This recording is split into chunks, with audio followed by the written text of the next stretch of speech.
তৃষা, তৃষা, কি হয়েছে? তুমি এত চিল্লাচিল্লি করতেছো কেন? তৃষা, কালকে রাত্রে বালিশের নিচে আমি 12,000 টাকা রাখছি। রাজনের ভার্সিটির বেতন দিতে হবে। ওকে বলছে আজকে টাকা পাঠাবো। এখন টাকা করে দিই 10,000 টাকা। 2,000 টাকা নেই, তুমি নিচে 2,000 টাকা। ও হ্যাঁ হ্যাঁ, টাকাটা তো আমিই সরায় রাখছিলাম। তোমার 2,000 টাকা লাগতো, তুমি আমারে বলতা। তুমি জানো না রাজনের ভার্সিটির বেতন দিতে হইব। ওটা যে আজকে টাকা পাঠাবো, 2,000 টাকা নাই। আর টাকা পাবো কই? দাঁড়াও, আমি দিতেছি।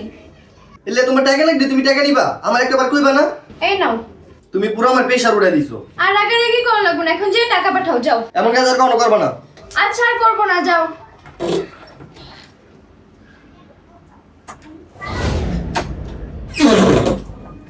ভাবি, তুমি ভাইয়াকে মিথ্যা কেন বললাম? মিথ্যা কথা বলছি মানে? কি মিথ্যা কথা বলছি? টাকাটা তো তুমি সরাও নাই, আর তোমার জন্য তো অবশ্যই সরাও নাই। তাহলে কি করছি আমি টাকা? টাকাটা যে মেজো ভাই নিছে সেটা আমি ভালো করেই জানি।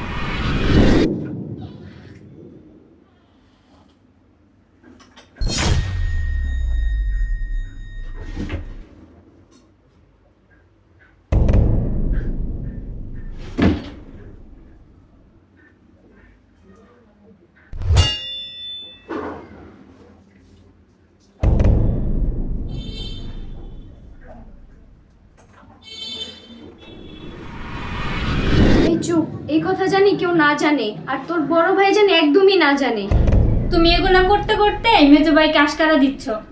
ও হয়তো কোনো দরকারি কাজে নিছে, আমাকে কইতে ভুলা গেছে, পরে বলবো। তুই এই কথা কাউকে বলিস না। ভাবি, তুমি শুধু আমাদের ভাবি না, তুমি আমাদের মা। এই, তুই বড় ভাই টাকা চুরি করছিস কেন? কোন চুরি করছি? তুই চুরি করস নাই? আমি যে টাকা চুরি করছি তুই দেখছস? হ্যাঁ, আমি দেখছি। কোন দেখছস? যখন চুরি করছো তখন আমি দেখছি। হ্যাঁ, আমি টাকা চুরি করছি, ভালো করছি। আর বড় ভাই টাকা নিলে ওটাকে চুরি বলে না, আমার প্রয়োজন হয়েছে তাই আমি নিছি। তুই যে এই চুরিগুলো করস, এগুলো ভর্তুকি কাকে দিতে হয় জানোস? কাকে দিতে হয়? ভাবিকে দিতে হয়। তুই কি বুঝিস না ভাই? তুই কেন করিস এগুলা? না, আমি বুঝি না, তুই বুঝলেই হইব। ভাবি, আমার কিছু খাইতে দিবা, আমার খিদে লাগছে। আচ্ছা ঠিক আছে, তার আমি নুডলস রান্না করে দিতেছি, তারপর খাইস। আচ্ছা ভাবি। আর ভাবি, সকালে কি ভাই খুব চিল্লাচিল্লি করছে? তোরে কে বললো? না, ওই যে ফাতেমা কইলো।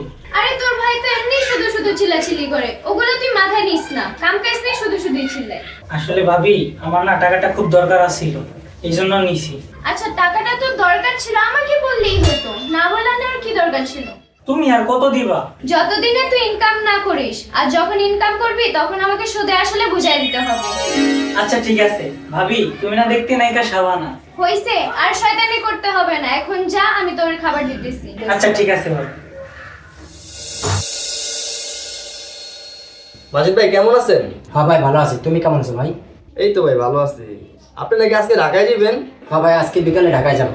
আপনি যেহেতু ঢাকায় যাবেন, তাহলে আমি কিছু টাকা দিয়ে দিই। আমার ছোট ভাই রাজন হাতে দিয়ে দিয়েন, ওর ভার্সিটির বেতন দিতে হইব।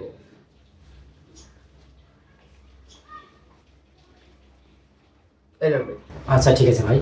শুনছি ছোট ভাইকে লেখাপড়া করাইতেছো, ও কি চাকরি বাকরি পাইবো পারবেশ? কি কোন ভাই, পড়াশোনা করে দিচ্ছি যেহেতু চাকরি তো পাইবই। আর ওরা আমি যে লাইনে পড়াইতেছি তাতে ঠেকবো না, চাকরি পেয়ে যাবো ইনশাল্লাহ। চাকরি পাইলে কি ভাই তোমাকে দেখাশোনা করবো?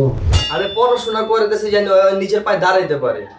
আর কি করলে না আমারে দেখবো না? আমারে দেখবো না কে ভাই? আমার আপন ছোট ভাই না, আঙ্গু তো এক রক্ত ভাই। দেখবো দেখবো আমার দেখবো। এরকম কত দেখলাম, যে যুগ চলতে আছে।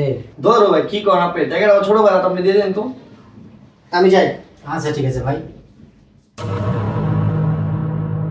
তৃষা, জানো আমার জীবনের সব থেকে বড় প্রাপ্তি কি? কি? তোমাকে বউ হিসেবে পাওয়া। হঠাৎ তুমি এগুলা বলতেছো কেন?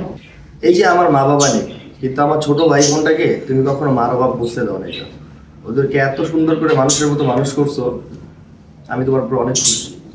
আর সব থেকে বড় বিষয় হচ্ছে, বালিশের নিচেতে কে টাকা চাপায় আমি সবই জানি।